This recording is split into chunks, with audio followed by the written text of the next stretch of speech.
The boy was pushing a popsicle cart on a rainy day. He hadn't sold a single one. He knocked on the door of a humble house and a 16-year-old girl answered. The boy begged, "Please buy me at least one popsicle so I can have a hot coffee and warm up." The young woman turned to her father and asked, "Dad, can we buy this boy a popsicle just to help him?" The father turned and answered dryly, "We won't buy anything, we'll do better." He called the boy to come in.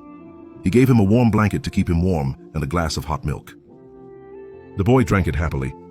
When he said goodbye, he looked at the young woman and said, his eyes full of tears, "God will still enable me to repay you for what you've done for me." And he left. 15 years passed. They never saw that boy again. The young woman, now 31, saw her father fall seriously ill. She rushed him to the hospital. When she arrived, she received sad news. Her father needed urgent surgery.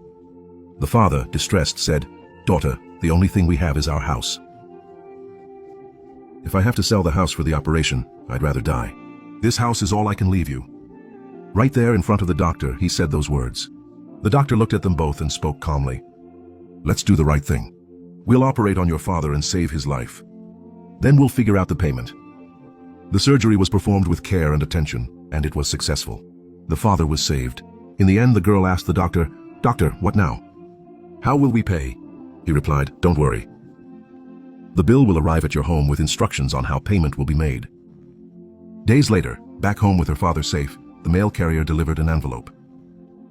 The girl opened it, and upon reading what was written, began to cry.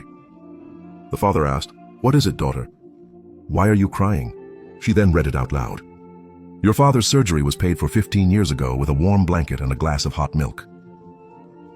God enabled me to repay that favor which seemed small to you, but for me made all the difference. May God continue to bless your family." The doctor was the same boy from 15 years ago. Never doubt, the universe is governed by laws, and one of them is the law of return. Everything you sow, you reap. May God bless you, who has compassion for the little ones, hates injustice, and has pity on the wronged. God will fill your heart, and you will be happy until the last day of your life. Share this story. The world needs more people like this.